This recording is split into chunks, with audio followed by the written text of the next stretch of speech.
श्रीमद्कुंज विहारणे नमः। श्री स्वामी हरिदास विजयतीर्थराम। अवतार काल में भगवान श्री कृष्ण की अपने ग्वाल वालों के साथ खेलने की साध पूरी नहीं हुई, क्योंकि कुल 11 वर्ष ही तो उन्होंने बाल लीला की, फिर मथुरा चले गए। एक प्रश्न उठता है कि भगवान ने 11 वर्ष तक ही बाल लीला क्यों की? तो इसका समाधान करते हुए संत जन कहते हैं, एक बार बड़े जोर का अकाल पड़ा, लोग भूख को मरने लगे। तब एक धनवान सेठ ने कुछ निर्माण कार्य प्रारंभ कर दिया, जिसमें 1 घंटा का काम करने पर 1 छटाक आटा मिलता था। इस प्रकार लोगों को प्राण रक्षा का संबल मिल गया। उन्हीं दिनों एक ब्राह्मण के घर एक ऋषि आए। ब्राह्मण के घर में अन्न का एक दाना भी नहीं, जिससे वह ऋषि का आतिथ्य सत्कार करता। परंतु शास्त्रों की आज्ञा है कि अतिथि सत्कार अवश्य करना चाहिए, क्योंकि जिसके घर से अतिथि भूखा लौट जाता है, वह उस घर के समस्त पुण्यों को ले जाता है। तथा ब्राह्मण ने पास पड़ोस से कुछ मांगकर ऋषि के जलपान का प्रबंध किया और सुखपूर्वक उन्हें अपने घर पर ठहराकर स्वयं सेठ के यहाँ काम करने चला गया। 11 घंटा काम किया तो 11 छटाक आटा मिला। लाकर सब ऋषि के सम्मुख रख दिया। ऋषि को भूख लगी हुई थी, अतः सारे आटे की रोटी बनाकर वे अकेले ही पा गए। फिर प्रसन्न होकर उन्होंने ब्राह्मण से वर मांगने को कहा। निष्काम ब्राह्मण ने कुछ मांगा नहीं, किंतु जब ऋषि ने बहुत जोर दिया तो ब्राह्मण ने कहा, यदि आप देना ही चाहते हैं तो मुझे यही वरदान दें कि भगवान मेरे पुत्र बनकर मुझे बाल लीला का सुख दें। ऋषि अवाक रह गए। उन्होंने विचार किया था कि गरीब ब्राह्मण है, स्वयं भूखा रहकर इसने मुझे भोजन कराया है, तो कुछ धन संपत्ति मांगेगा, किंतु यह तो भगवान को ही मांग बैठा। अब मैं ही ठगा गया, परंतु इसको तो देना ही पड़ेगा। तो ऋषि बोले, तुमने 11 घंटे काम करके 11 छटाक आटा कमाकर मुझे खिलाया है, तो इसके बदले भगवान तुम्हारे यहाँ प्रकट होकर 11 वर्ष तक बाल लीला करेंगे। कहते हैं वही ब्राह्मण दंपत्ति कालांतर में नंद यशोदा हुए और भगवान कृष्ण ने 11 वर्ष तक इनके यहाँ बाल लीला की। लेकिन इतने मात्र से न तो भगवान श्री कृष्ण को संतोष हुआ और न इनके संग के सखाओं को। सो भगवान ने पुनः कलयुग में श्रीनाथ जी का रूप धरा और उनके सखा सूरदास, परमानंद दास, कुंभन दास, कृष्णदास, गोविंद स्वामी, चतुर्भुज दास, शीत स्वामी, नंद दास आदि के रूप में प्रकट हुए। श्री गोविंद स्वामी जी श्री दामा सख्या के अवतार हैं। भक्त गोविंद स्वामी का जन्म संवत 1562 के लगभग भरतपुर राज्य के अंतर्गत आंतरी ग्राम में सनाड्य ब्राह्मण कुल में हुआ।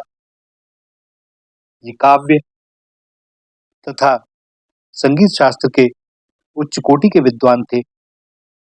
इन गुणों के साथ साथ पवित्र ब्राह्मण कुल में उत्पन्न होने के कारण इनके अनेक शिष्य थे, इसलिए ये स्वामी कहलाते थे। भैया श्री गोविंद नामक भक्त कवि श्री ठाकुर जी के प्रति हृदय में सख्य भाव रखते थे और ये श्री गोवर्धन नाथ जी के साथ नित्य खेला करते और अपार प्रेम रस में छके रहते। एक बार ये लाल जी के साथ गुल्ली डंडा खेल रहे थे। यह प्रसंग कुछ बाद में नित्य लीला परिकर होने के कारण श्री गोविंद स्वामी को भक्ति का संस्कार जन्मजात था और कवित्व शक्ति भी स्वतः सिद्ध थी। अतः बालपन से ही ये कविता करते थे। इनके पदों को सीखकर बहुत से गायक जहां तहां बड़ा सम्मान प्राप्त किया करते। कोई कोई वैष्णव जब इनके पद गोसाई श्री विट्ठल नाथ जी के सम्मुख गाते तो गोसाई जी बड़े प्रसन्न होते और उसे श्री ठाकुर जी का भोग प्रसाद प्रदान करते। वैष्णव जन लौटकर श्री गोविंद स्वामी को ये आनंदपूर्ण समाचार सुनाते। एक बार भगवान की इच्छा से श्री वृंदावन में श्री गोविंद स्वामी का श्री गोसाई जी के एक सेवक से मिलन हुआ। सत्संग वार्ता के मध्य श्री गोविंद स्वामी ने पूछा कि श्री ठाकुर जी की लीलाओं का साक्षात दर्शन कैसे हो। तब उस वैष्णव ने कहा, मैं इस संबंध में फिर कभी कहूंगा। इन्होंने कहा, मैं तो यह रहस्य जानने के लिए अत्यंत व्याकुल हूं और आप कहते हैं पीछे कहूंगा। मैं कब तक ऐसे ही अज्ञान में पड़ा रहूंगा। तब उस वैष्णव को इन पर दया आई और उसने कहा, आजकल तो श्री ठाकुर जी को श्री विट्ठल नाथ जी ने अपने वश में कर रखा है, अतः श्री ठाकुर जी की प्राप्ति तो उन्हीं के द्वारा हो सकती है। तब गोविंद स्वामी ने उन वैष्णव से निवेदन किया कि आप मुझे अपने साथ श्री गोकुल ले चलो और श्री गोसाई जी का सेवक बनवा दो। दूसरे दिन दोनों गोकुल आए। उस समय श्री विट्ठल नाथ जी श्री ठकुरानी घाट पर स्नान करके संध्या वंदन कर रहे थे। यह देखकर श्री गोविंद स्वामी को संदेह हुआ कि श्री ठाकुर जी तो प्रीति के अधीन हैं और ये कर्म कांड में फंसे हुए दिखाई पड़ते हैं, तो भला श्री ठाकुर जी क्यों कर इनके अधीन होंगे। इतने में ही श्री गोसाई जी अपने नित्य कर्म से निवृत्त हो गए और इनके समीप आकर पूछा, अरे गोविंद, तुम कब आए। गोसाई जी का यह प्रश्न सुनकर इनका संदेह निवृत्त हो गया। जान गए कि श्री गोसाई जी तो ठाकुर जी की तरह सर्वज्ञ प्रतीत होते हैं, क्योंकि बिना पूर्व की किसी जान पहचान के सीधे सीधे मेरा नाम लेकर मुझसे कुशल क्षेम पूछ रहे हैं। लगता है हमारी इनकी जन्म जन्मांतर की जान पहचान है। इन्होंने उत्तर दिया, महाराज, मैं तो अभी अभी आया हूं। इसके बाद श्री गोसाई जी ने राजभोग के पश्चात इन्हें श्री ठाकुर जी का दर्शन कराया, तो इन्हें साक्षात बाल रूप का दर्शन हुआ। अब तो श्री गोविंद स्वामी से रहा नहीं गया। इन्होंने श्री गोसाई जी से प्रेम भरा उपालब्ध देते हुए कहा, महाराज, आपने पहले तो मुझे अपना कर्मकांडी रूप दिखलाया और अब देख रहा हूं कि आपके यहाँ साक्षात प्रभु विराजे हुए हैं। श्री गोसाई जी ने कहा, गोविंद, बात यह है कि भक्ति तो फूल रूपी है और कर्म मार्ग कांटा स्वरूप है। जिस प्रकार कांटों से फूलों की रक्षा होती है, उसी प्रकार कर्म मार्ग रूपी कांटों की बाढ़ से भक्ति रूपी फूल की सुरक्षा होती है। अतः मैंने कर्म योग की रीति दिखलाई। गोसाई जी से रहस्य की यह बात सुनकर गोविंद स्वामी बड़े प्रसन्न हुए। फिर इनके अनुरोध पर श्री गोसाई जी ने इन्हें विधि पूर्वक वैष्णव दीक्षा दी, इनका ब्रह्म संबंध कराया। अब ये गोविंद स्वामी से गोविंद दास हो गए। इन्होंने अपनी जन्मभूमि आंतरी छोड़कर श्री गोकुल को ही अब अपना निवास स्थान बना लिया। गोसाई जी की इन पर बड़ी कृपा थी। एक बार ये श्री लाल जी श्रीनाथ जी के साथ गुल्ली डंडे का खेल खेल रहे थे। श्रीनाथ जी ने खेला, इन्होंने दांव दिया और जब इनकी बारी आई तो ठाकुर जी दांव दिए बिना भाग गए। गोविंद सखा ने इनका पीछा किया। श्री श्याम सुंदर श्रीनाथ जी को मंदिर में विराजमान देकर इन्हें बड़ा क्रोध आया कि मेरा बिना दांव दिए यहाँ आकर मंदिर में विराजमान हो गया। तो इनके हाथ में जो गुल्ली थी वो गुल्ली फेंक कर उन्होंने श्री ठाकुर जी को मारी। पुजारी ने देख लिया कि गोविंद स्वामी ने ठाकुर जी को गुल्ली मारी है। एक तो गुल्ली अपवित्र होती है, वह जहां तहां गिरती है, कभी कभी गंदी नालियों में भी गिर जाती है, और दूसरे ठाकुर जी को गुल्ली मारी। बालकों को तो खेल में इसका विचार नहीं रहता, किंतु मंदिर में तो विचार किया जाता है। गोविंद ने मंदिर में ठाकुर जी को गुल्ली फेंक कर मारी थी, सो पुजारी ने नाराज होकर इन्हें धक्का देकर बाहर निकाल दिया। पुजारी के द्वारा धक्का देकर मंदिर से बाहर निकाले जाने पर गोविंद सखा एक कुंड के किनारे जाकर बैठ गए और सोचने लगे कि कब तक वहां खड़ा रहेगा। वे ठाकुर जी के लिए सोच रहे हैं, क्योंकि वो सखा हैं, तो उनकी भाषा भी वैसी ही। कब तक वहां छुपा खड़ा रहेगा, निकलेगा तो सही, इसी मार्ग से खेलने के लिए वन को जाएगा। उसने मेरे पीछे आदमी लगा दिए, उसके आदमी ने मुझे धक्का देकर बाहर निकाल दिया। अब इसका फल तो उसे चाखना ही पड़ेगा। और इधर लालजी सोच रहे हैं कि अब दिन कैसे बीते, गोविंद सखा सामने नहीं, अब खेलूं किसके साथ, खेले बिना बनेगा नहीं, मार्ग में निकलूं तो पकड़ लेगा। अब उसे कैसे संतुष्ट किया जाए, कैसे उसका दांव चुकाया जाए। इतने में ही श्री गुसाई विठलनाथ जी ने ठाकुर जी के सामने भोग रखा, परंतु ठाकुर जी भोग को आज आरोगते नहीं है। गुसाई जी ने कुछ समय बाद पूछा, जय जय, आप भोग आरोगते क्यों नहीं हो? तो उन्होंने गुसाई जी से कहा, मुझको ये कोई भी पदार्थ अच्छे नहीं लग रहे। यदि आप मुझको खिलाना चाहें तो पहले मेरे गोविंद सखा को प्रसन्न करें। हम दोनों खेल रहे थे, उसका मुझ पर दांव था, परंतु मैं अपना दांव दिए बिना भाग आया, इसलिए उसने मुझे गुल्ली फेंक कर मारी।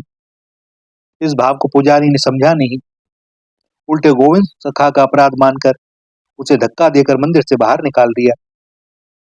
अब वो बैठा बैठा बाहर मुझे उल्टी सीधी बातें सुना रहा है। आप उसे मना कर लेकर आइए, वह और मैं दोनों पाएंगे। तो गुसाई जी बोले कि आप बाहर जाते ही क्यों हैं? तो ठाकुर जी ने कहा, मुझे वन में जाकर खेले बिना अच्छा नहीं लगता, और उधर वह गोविंद मार्ग में बैठा हुआ मुझे गाली दे रहा है। मैं बाहर जाऊंगा तो बहुत मार लगाएगा, वो छोड़ेगा नहीं मुझे अपना दांव लिए बिना। गुसाई जी ने कहा, तो आपको जरूरत क्या है वन वन जाकर खेलने की? आप मंदिर के आंगन में ही खेल लिया करो, यहाँ ही ठीक रहेगा। छोड़ दो उस गोविंद का साथ। तब श्री ठाकुर जी ने कहा, मुझे आंगन में खेलना सुहाएगा नहीं, और बाहर का मार्ग मेरे लिए उसने बंद कर दिया है। अब आप ही कुछ करें। गुसाई जी ठाकुर जी की बात सुनकर उनके सखा गोविंद को मनाने के लिए चले। गुसाई जी तो मनाने चले, किंतु गोविंद ने समझा कि श्री ठाकुर जी ने गुसाई जी से शिकायत कर दी होगी, अतः ये मुझे मारने आ रहे हैं। क्योंकि श्री गुसाई जी के हाथ में छड़ी थी, जबकि छड़ी लेने का वास्तविक हेतु यह था कि गुसाई जी का एक तो वृद्ध शरीर था, दूसरे कुछ स्थूल काय थे, तो बिना छड़ी का सहारा लिए चल नहीं सकते थे। किंतु इधर गोविंद को तो डर लगा कि गुसाई जी मुझे मारने आ रहे हैं, अतः वह डर कर भागे।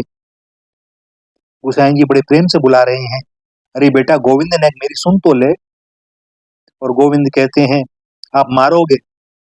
जब गुसाई जी ने बड़ा विश्वास दिलाया, तब गोविंद जैसे तैसे लौटकर उनके पास आया। अब गुसाई जी गोविंद को मना करके लेके आए मंदिर में, और इधर गोविंद मन ही मन सोचते आ रहे हैं, यदि मुझे देखकर ठाकुर ने सिर नीचा कर लिया तब तो क्षमा कर दूंगा, लेकिन सिर उठाया तो बिना मारे नहीं छोड़ूंगा, चाहे कुछ हो जाए। तो भैया भगवान ने अपने सखा भक्त की बात रख दी। जैसे ही गोविंद को देखा, ठाकुर जी ने सिर झुका लिया, गोविंद का क्रोध शांत हो गया।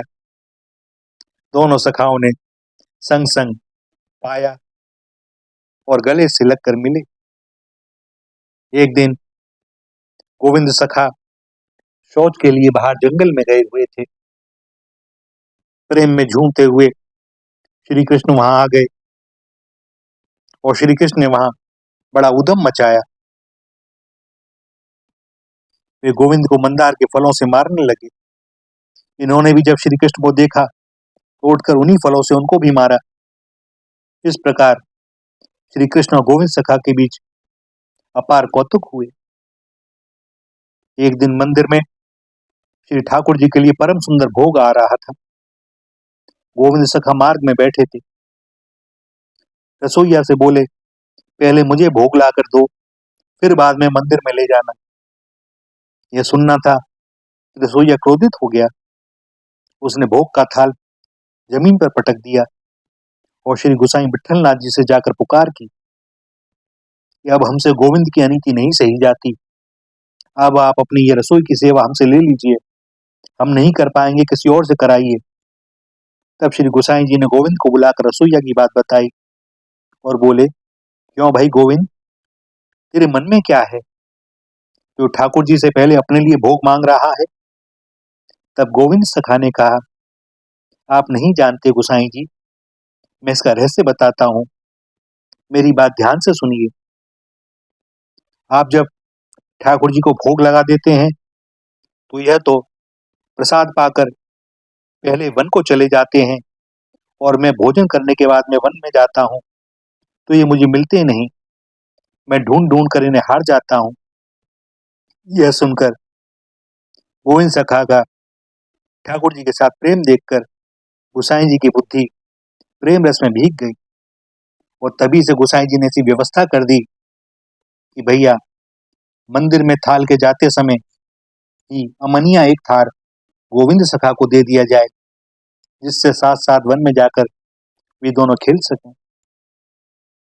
एक दिन इनकी जन्मभूमि आंतरी ग्राम से कुछ लोग इनसे मिलने आए। ये श्री यशोदा घाट पर बैठे थे। उन लोगों ने इन्हें पहचाना नहीं। इनसे ही पूछने लगे, गोविंद स्वामी कहाँ रहते हैं? इन्होंने उत्तर दिया, उनको मरे तो बहुत दिन हो गए।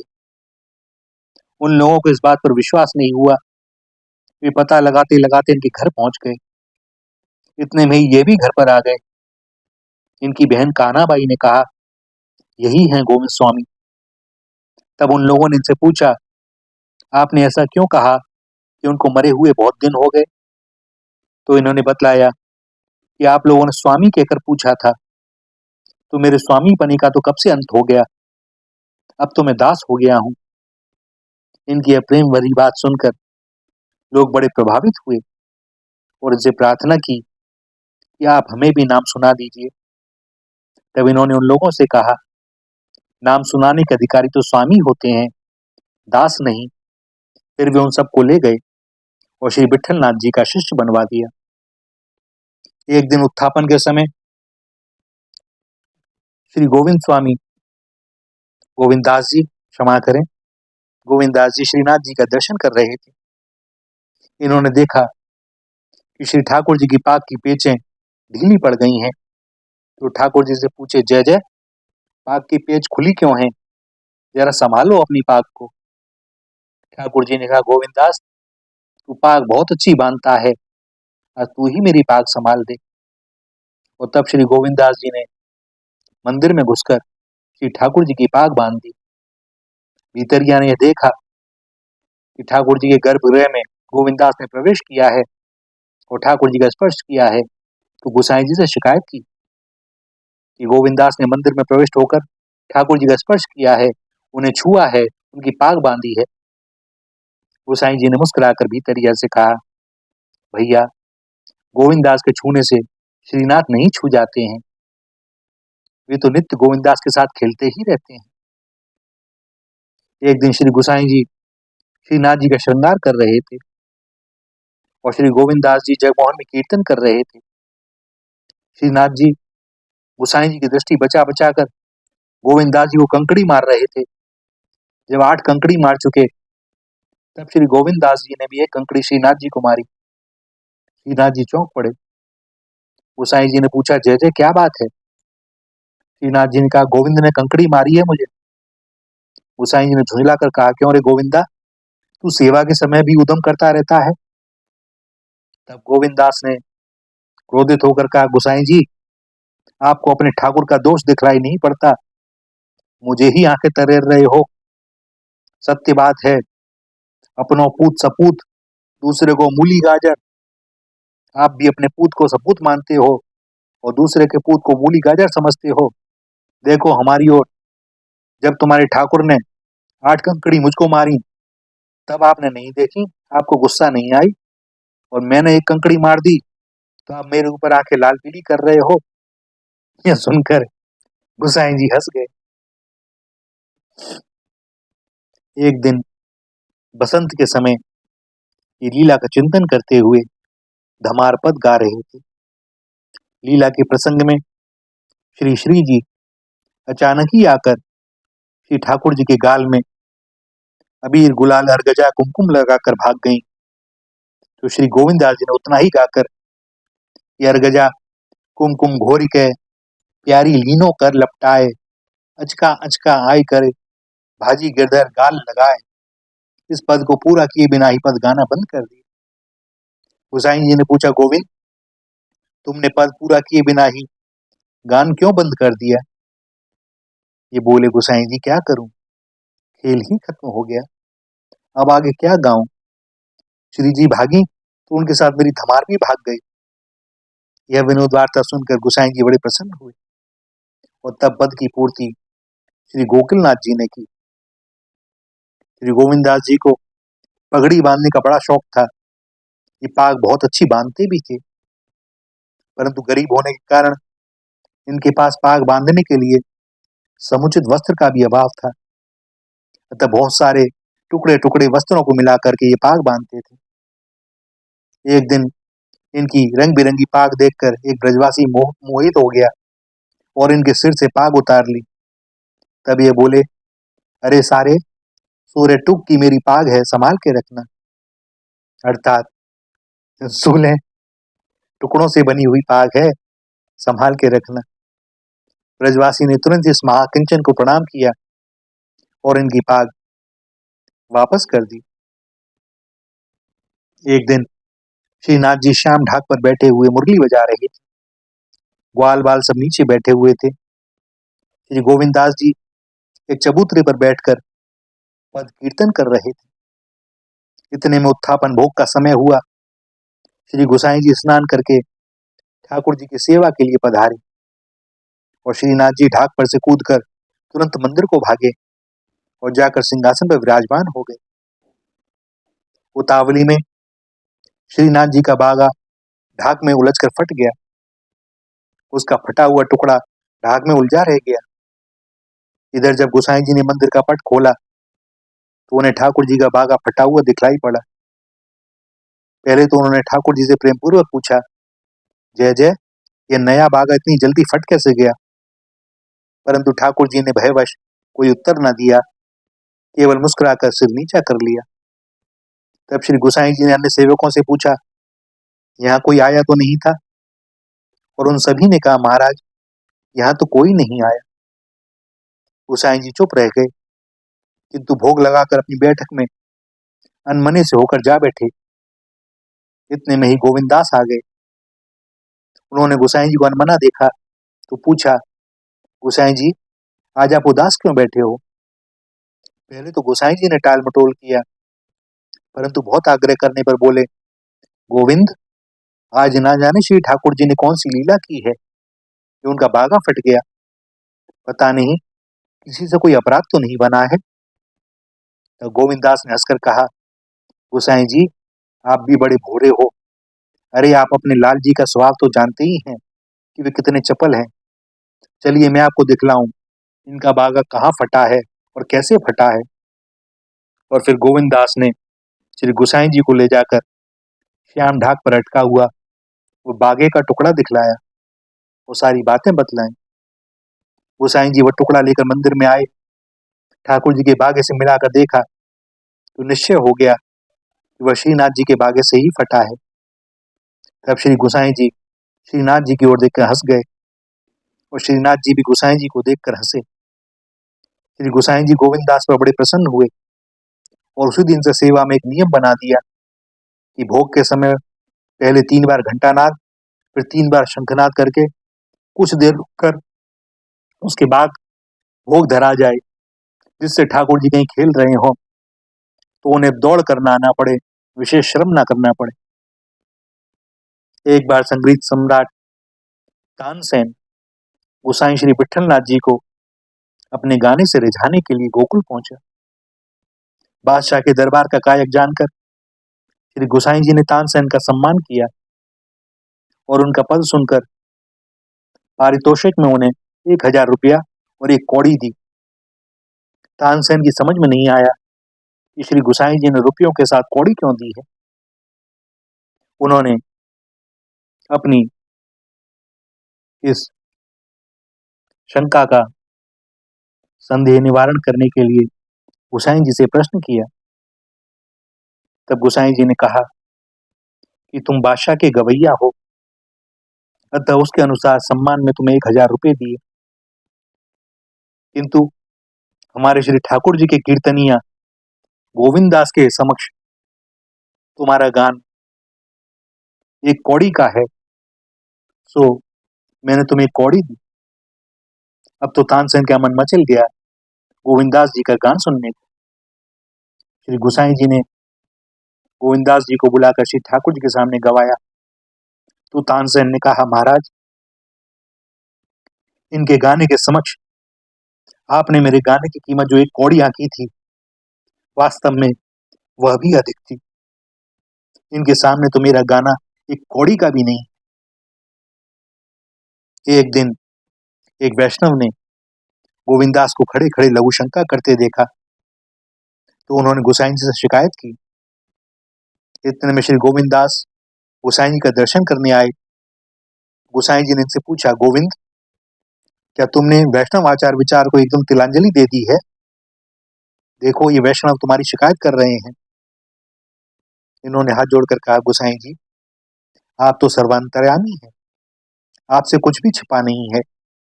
फिर भी मैं आपसे कहता हूं, क्या घोड़ा कभी बैठकर लोक शंका करता है? गोसाई जी ने कहा, नहीं।